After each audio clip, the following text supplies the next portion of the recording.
let's talk about the power of us. Today is election day, and I wanted to drop this video for you guys to make sure that you get out there and vote. And as all the advertisements and all the text messages and all the mail that I'm getting, I won't know who you vote for, but I will know if you voted. You guys are going to find out that I did not vote.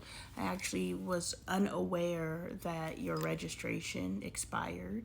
I thought once you were a registered voter, you were a registered voter, but apparently there are laws in place, of course, the gotcha, that you have to re-register after a certain period of time depending on where you live. So I registered 3 days after I needed to register, though I knew I needed to register even if, but I didn't plan on voting, and I wanted to be honest with that because that's a part of why I'm filming this video.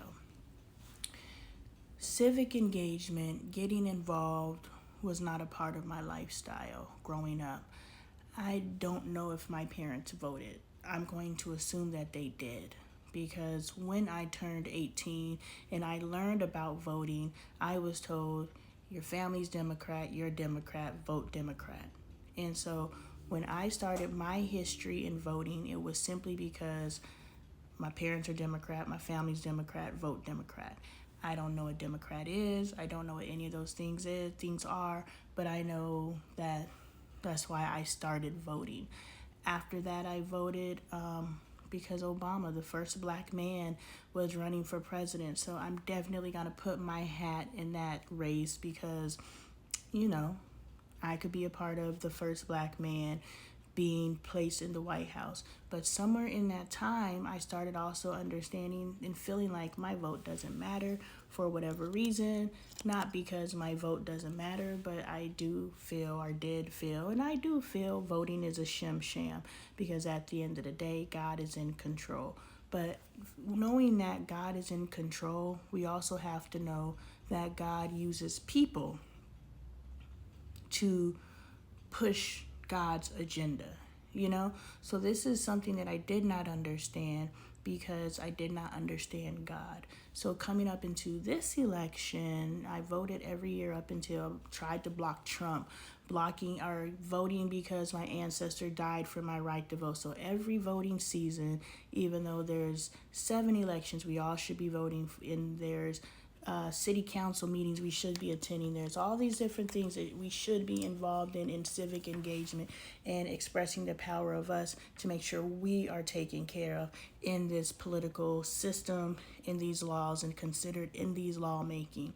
If we're not in the room, we're not being considered. If people who think like us aren't in the room to advocate for us, we're not being considered. Okay? At the time where I felt, God, the powers that be determined, but people's destiny is also determined. So was Obama placed in the White House because I voted or because Obama was supposed to be the president of the United States and his lifeline? It's written. But now that I actually know God and I know that God uses people deliver message to me all the time. I deliver messages to other people all the time. Now that I know that God uses people to get things done, even if it's written, God still needs you to get out and go to the poll. So if you did not plan on voting, but you are a registered voter, please get out there and exercise your right to vote. Vote for the candidate that puts God closer into the White House. Maybe neither, but which one gets God closer?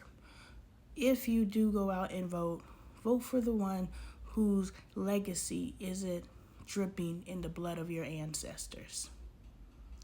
If you do get out and vote for the one that speaks towards us as a people coming together instead of promoting and preaching for us to be separated. Vote for who you want to, but vote for the one that you know that's going to move this world and this country in a direction that is going to be better, not just for you, but for your legacy. Because those of you who think the way that you think and you're solid in the way that you think, you still know you think backwards. The hate in your heart that you hold, that ain't right. You're going to hold it because that's you. I get it. But you don't want that for your legacy. So vote with that in mind. the separation. Vote with that in mind. You don't want that. It doesn't feel good. It does not feel good to see people oppressed. It does not feel good to see people shot in the street. It does not feel good to see all of these things. And one of these candidates represent that.